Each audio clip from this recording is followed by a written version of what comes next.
All right, this is take one. I'm gonna go on a Jew rant. Okay, so we're supposed to be cheap, right? And my point is why, and like we're like control a lot, arrogant, or like whatever. Like, why can't we be chosen? Like, why can't we be the dude doing, the nerdy dude doing more work on the group project? And you're like, if you want to try and diminish it, you can be like, oh, they're being taken advantage of or something. But it's like, oh, thanks for all the work, dude. So I'm going to use some anecdotal examples here, but it's just really funny. Keep in mind, Jews are supposed to be like the cheap, hoardy, like not generous ones, right? And of course, if I want to go anecdotally that direction, I can look at like Bernie Madoff or something. Like there's examples of there's exceptions and examples and confirmation bias, right? Anyway, here's some funny examples. I already touched on Ignaz Semmelweis and Fritz Haber and earlier, but who I always forget, which is like the most obvious example of all time, is Jonas Salk. He's the dude who did the polio vaccine. And he could have patented that and just like been like instant billionaire basically, or like equivalent of his time. And he decided to not patent it so that it could be freely available for, save as many lives as possible. And like if you put yourself in his shoes, I don't know, I think there's like most people have somewhat similar ethical frameworks where it's like me, my family, or like I'll die for my kids, whatever. Friends, like nation, like other people, animals, like it goes out like that, right? So, and I think people tend to, if you actually do a good job and you aren't just virtue signaling of like caring really hardcore and like treating humanity as this bigger circle, that's like moral and righteous, right? Point being, like, I don't think it's very hoardy and stereotypically Jewish and selfish to like, that's a ridiculously altruistic thing to do. So you have raised Christian Trump, who covers everything in gold and like rug pulls meme coins and probably raped girls in international waters and is like maybe about to get in trouble for that finally. You have Saudi princes who cover everything in gold. They're like trillionaires off the books basically. And they rape chicks in international waters. That's what they do with their money. And like, all these like statues to ourselves type things. You have the dude, what's his name? Mukesh Ambani, he built a $2 billion skyscraper that has a room in it that snows, a 168 car garage, etc. I think it's like 27 stories, and it's the most expensive private residence in the world, allegedly. And it's worth $5 billion. He spent $2 billion to make it. It's worth $5 billion or 4.6 or something now. So this dude Khaled, spelled Mashal, but it's Meshal, I think. Like he's now like the top of the Hamas food chain because Israel successfully took out like the top like 3, 4, or 5 already. So I guess some of their shit's guided. And he's worth $5 billion. So he can actually afford that place. So Gaza's starvation. Okay, there's starvation in Gaza, right? Did you know that dude's name, by the way? Have you ever heard Khaled Mashal? That was my first time hearing it, and I fancy myself an expert on the Israel-Palestine conflict. Anyway, yeah, he can afford that place, man. He can have his own snow room and 168 cars and 600 servants and stuff if he wants to. He'd be maxing out his wealth. It'd probably be a stupid financial decision, but I mean, he'd have a lot in assets. So anyway, to keep going, we like are a very useful, industrious, innovative people. We have all those Nobel Prizes. Keep in mind, we were persecuted basically this entire time. Like maybe we were doing well in the King David days or whatever, but I'm gonna take a wild guess that if like during the golden age of Islam or whatever, where there's all these innovations are attributed to Muslims, if you have Jews and Christians as al-Dhimmi and you have them paying a tax and the Jews are grateful to just not be getting slaughtered right now, I'm going to take a wild guess that it's also possible you took credit for a couple of those innovations during this period. I mean, you have them paying a tax, right? Like you're the ones in charge. Anyway, so now in the modern day, when things are, at least if you care enough to research, more like it's easier to get to the bottom of things and keep track. It's all Jewish. Like we started Google, we started Facebook, Stan Lee, Freud, Einstein. I think we get credit for the smartphone, not just like random like little chip improvement shit here and there. Like obviously there's a lot of Jews in engineering, but like I'm pretty sure in the 70s Motorola had a headquarters in Israel, and like basically the cell phone was at least partially invented there. So that's pretty big. So I like to think I'm pretty smart, and I'm not like cornering the market or anything. I've made a lot of really good calls, but like I think, for instance, like the stock market is pretty rigged. I agree about that, but it's rigged by rich people. It's not rigged by Jews. There's a correlation. There's like, Jews are certainly doing disproportionately well compared to like, you can find differences. Like, yeah, I always go back to basketball because it's so obvious and it's so funny. People have such different moral frameworks, or allegedly, and things they're willing to admit in different scenarios. And it's like, anyway, so let's go back to the broad picture if I'm going to continue this rant. All individuals are different. Even identical twins, we have a lot of similarities as well, usually. And there's outliers and blah, blah, blah. And there's a bell curve if you don't understand stats remotely. But all individuals are different. I think you'd be comfortable agreeing. Okay, groups of individuals, so like a race or a religion or whatever, 7 people, 700 people, are made of individuals. So unless there's some, let's say there's 10 individuals in group A, 10 individuals in group B, unless there's some like cosmic weird ass coincidence, those groups are different because they're 10 groups of 10, like 2 groups of 10 different people, right? Like what am I missing here? Even their averages are inherently different. And also like, how do human beings are so complicated. But the point is, inherently there are differences between groups. So as long as you remember to say on average, and more importantly, as long as you remember to not be an asshole and like decide this group's inferior, so we should gas them all and rape their family members in front of them, and what, oh, their parents did this, so they deserve, like, as long as you don't act like the Nazis, it doesn't matter that there are differences. Why does that matter? Why does it matter that black people tend to be, well, some people, liberals usually are scared to admit black people are better than basketball, just point blank, on average. Why?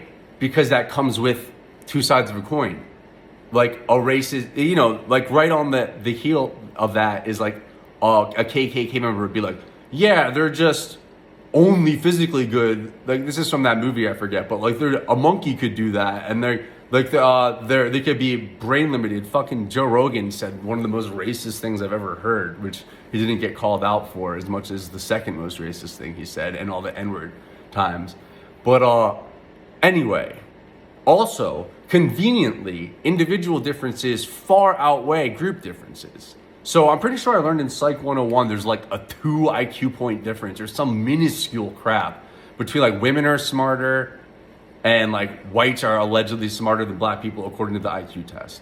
Which for like, it was like 2 points, and like Latinas were a little lower. It was like 2 to 5 points from like the highest thing to the lowest thing. And also men are way more like spread out. There's way more genius men and way more like mentally retarded, like just really stupid guys. I mean, also we have way more testosterone, which is why one of the reasons we represent so much higher of the prison population, especially for like violent, impulsive crimes. Although there's like cultural biases too. So anyway, where was I going with this? I actually had notes written down to stay on track. I'm such a ranter. So anyway, don't be, by the way, this thing you guys are doing now where you're trying to separate Zionists and Jews is so fucking, it's not clever, it's not new. People don't like to think of themselves as evil. They want to be the morally superior ones, especially like pro-Palestinian type people. And so like saying I'm not hating Jews, I'm worrying about babies. Or like in Germany when they're like, oh, we're not Or like we're just prioritizing the nation, and then they're thievy, infiltrating citizens. It's like you're dehumanizing us. Like, what percentage of Jews, let's say, what percentage of Zionists, if you actually ask them sincerely, this is a really fun game, would be like, yes, I enjoy the fact that there's collateral damage and some large non-zero amount of kids have been killed. I enjoy the fact that children are dying in Gaza. Go ask 100 Zionists, like, do you actually enjoy the fact that children are dying in Gaza? And then that's your whole basis, right? Is that we deserve to be shit talked. We should be the ones who get annihilated, if anyone, because we're baby killers. Well, who's going out and killing babies and who's happy about it? Give me 11 examples of actual people.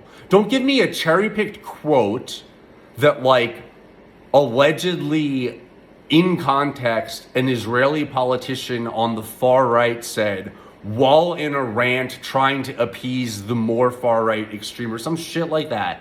Find me a person who's like, yeah, I stand behind that. I'm happy there's kids dying. Find me 11 of them, since you want to shit talk 90% of the fewer than 20 million Jews there are for being Zionists.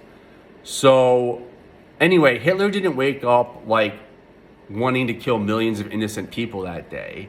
He was like, I can't even imagine the amounts of mental gymnastics to convince himself he's like doing just shit that should continue. But he created trillions of hours of suffering and gassed and starved millions of people in front of, like, how culpable are children? It's just ridiculous. He made them into a race and by the way, like, if he was an impactful person, if he had just done right rather than wrong, like Jonas Salk, like, he could have done a tremendous amount of good, and we all can, or most people are capable of it. And that's why he had an ever-changing drug cocktail. And if you look at his physician's notes, by the way, like the stupid, like, contrarian pro-Nazi people like to point out he was a vegetarian sometimes, maybe vegan. And it's like he had literally colossal gas, which I'm not sure if that's ironic or not. But he was like just farting all the time. Like, he's just such an embarrassment. Okay. So, okay. My final thing is that I don't know why I went on this entire rant in the first place. I mean, it's easy to be defensive, right? But, like, why does it matter that Jonas Salk was Jewish is the question. And I would like to be more like Jonas Salk and less like an actually wealth hoarding person like Trump. It's funny to imagine the non-zero amount of people that idolize Trump and probably do like make jokes about Jews being super cheap and wealth hoarding. And he's like literally the epitome of what you're talking about. Also, Jesus was Jewish, by the way. I know in the book it says the stuff about Pontius Pilate, but like, it's just, you see a lot of people these days with like Jesus is king in their thing, and then they're talking about like Bolshevik 30 million genocide, made up numbers, blah, blah, blah, blah, blah. We control everything, lizard people. It's weird. It's probably a lot bots driving it. If that person isn't a bot, they probably are in like echo chambers that are half bots or some shit at this point. Anyway, would Jonas Salk care? I mean, I don't think he'd like to see the Bondi Beach thing and like that type of shit. But would he like be like, I'm this Jewish scientist? Or like, would he be as ethnocentrist or like whatever as I'm being right now? I don't know. I've never experienced being an ethnicity other than an Ashkenazi Jew. It's like a rare, like, depending on how you break things down, like you could say I'm Jewish, you could say I'm an Eastern European mix. Like you could say someone's African, you could say someone's from Chad. I think Chad's a country. Man, I'm so geographically ignorant. Anyway, like, but yeah, there's not that many Ashkenazi Jews, and we might, for like groups of that size, like you're talking about an ethnicity, like in the millions or whatever, Ashkenazi Jews might be literally the most disproportionately like influential, successful group like in human, like recorded human history. Like, just like Oppenheimer, Einstein, Freud, like Zuckerberg, and that starts with an S, I forget the Google guy alone. Steve Wozniak, like it's crazy how much shit we influenced. Then there's all the artistic shit like Hollywood and all that shit. Like Sandler, like he's just. I mean, yes, there's other examples, but the point is, if you made it so that there was 1 billion Ashkenazi Jews, like there's 2 billion Muslims. Like I don't want to make it into a direct Islam versus Jewish shit talking thing again, but like, and again, what's the point? Like my actual goal isn't that someone would leave this rant, assuming you listen to like fucking 20 minutes of me talking, being like, Jews are the best. Although I do have pride in my heritage and who I am, but like and I do live by this. Like if I meet a random black person, Muslim, woman, gay person, whatever, I always, homeless person, as long as they don't come up to me schizophrenically ranting, saying something, starting negative, starting on the wrong foot, violent, you know, as long as I don't have this like visceral sixth sense from like their mannerisms and whatever that like I have a pretty strong bullshit detector usually. But my point is everyone should get a chance, because you didn't decide to be and Jewish has this weird ethnicity thing, but you didn't decide to be black, you didn't decide to be a woman, you didn't decide to be short, any of this stuff. And I even like to give people a lot of slack with like things they are deciding, because they didn't decide their environment or nurture either. Like at a certain point, so I'm gonna be 36 soon, and it's like I want to take more accountability over my life, but you know, everything's interconnected, and I've seen in my own life like all these battles and all these tiny permutations and doors that were open or a crack open, and like a tiny gust of wind or this random chance thing just completely changes my life, often for the worse, and I'm trying to make it for the better and trying to be more glasses half full. Anyway, this has been quite the ridiculous rant, but I think if you averaged out all of it, it's like, for whatever reasons, Ashkenazi, I'll include Sephardic, Jews kick ass, and the world often tries to take us down and dogpile on us, and you're welcome for all the ridiculous cool shit we do and have done. And like, it's just ironic how much of the shit talking is on platforms and like hardware that we fucking made for you. And anyway, this whole rant is because I came upon Jonas Salk again randomly. I was looking up like surprise Jewish stuff like Daniel Radcliffe and Winona Ryder and stuff, like heritage, and I forgot about Jonas Salk, and he's just like the OG, man. Like, can you imagine yourself? So going back to the concentric circle thing, like I in 1 billion years, I would never go full on like no, there's no patent. I would at least want to get a nice payday from it. Fuck, dude. Like if I actually found some shit that's gonna save millions of lives and make, instead of like their knees bending backwards and shit and them dying young, I don't know all the details of polio, but it's horrible. Like perfectly fine. I made the vaccine. Like, and then I have the option because of capitalism to set up my family with generational wealth to take care of this concentric circle. I'm gonna feel pretty fucking entitled to that. I'm just being honest. And I think like 99% of people would, especially in America. But like, yeah, I mean, look at that shining beacon of the inverse of what the Jewish stereotype is that people chuckle about. And like, can you think of examples of ridiculously cheap, stingy, hoardy people that you've met who aren't Jewish? I'm gonna give you a few seconds. Oh, look, you thought of one.